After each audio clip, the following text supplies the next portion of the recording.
حضرت علی کے بارے میں بھی اگر نبی صرف یہ کہتے رہے کہ علی سے دوستی رکھو، علی میرے داماد ہیں، علی میرے بھائی ہیں، علی میرے اہل بیت میں سے، علی میرے رشتہ دار ہیں، علی میرے ساتھ جیے اور مرے ہیں، علی میرے ساتھ بڑے ہوئے ہیں، علی کے یہ فضائل، علی کے یہ فضائل، اگر صرف یہ کہتے رہیں تو شاید ہو سکتا ہے کہ کوئی نبی کے سامنے ہی احتراماً علی سے محبت کرنے لگے، لیکن خود بیان کیا علی کا کردار ہی اتنا پاک و پاکیزہ ہے، اگر کچھ نہ کہا جائے کہ علی سے دوستی رکھو تب بھی ان کا کردار بتاتا ہے کہ اسی سے دوستی کی جائے۔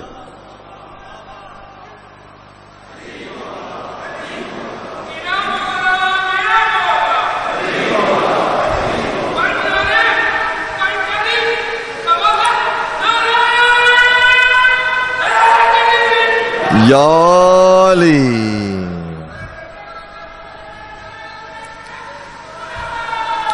اللہم صلی علی محمد وآل محمد وعجل۔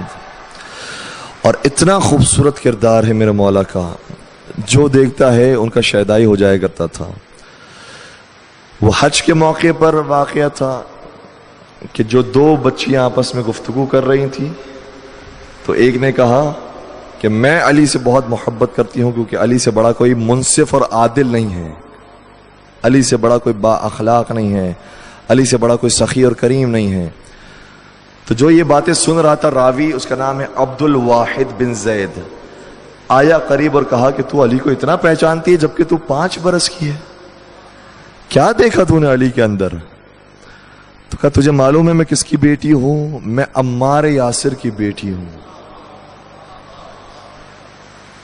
اور جناب عمار یاسر کی اس وقت شہادت ہو چکی تھی، یہ یتیم بچی تھی۔ کہ جب میرے بابا کی شہادت جنگ صفین میں ہو گئی تو ہم نے بہت گریہ کیا، میں بھی بہت روتی تھی، میرا بھائی بھی بہت روتا تھا، ہم دونوں بہت چھوٹے تھے، بہت روتے تھے۔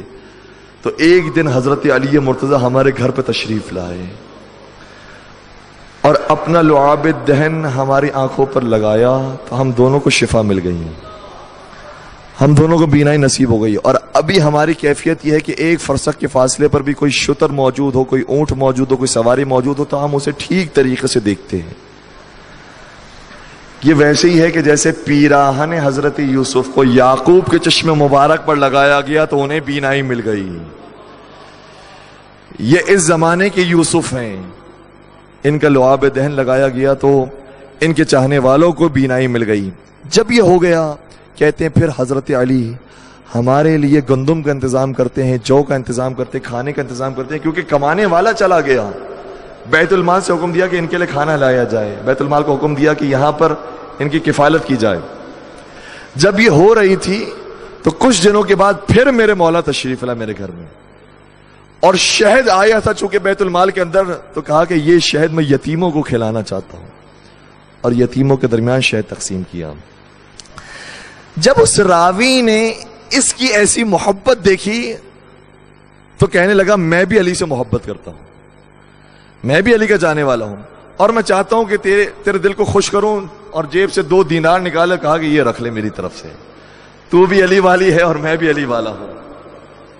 سنیں گے اس بچی نے کیا جواب دیا؟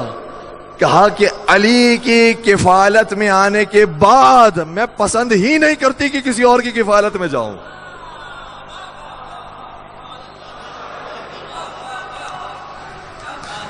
سلامت رہیں۔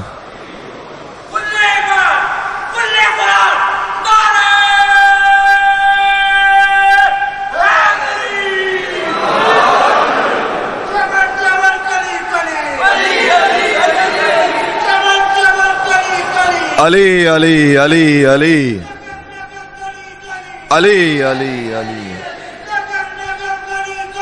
علی علی علی علی یا علی یا علی یا علی مدد حق حیدر۔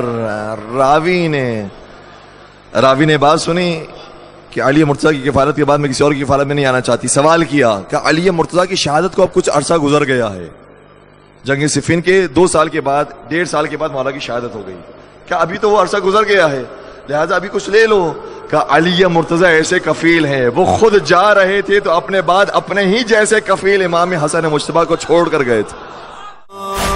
کیا ساتھ میرے پیر کی اللہ نے بنائی، ایسی تو کوئی ذات زمانے میں نہ آئی، ہاں جس کی پرستار ہے یہ ساری خدائی، میدان غدیر میں نبی جس کے لیے بولا، جس کا بھی مولا ہوں میں اس کا ہے علی مولا، آج بھی ہے یہ دل مومن پہ لکھا علی علی، ہاں میرا مولا علی، ہاں میرا مولا علی، ہاں میرا مولا علی۔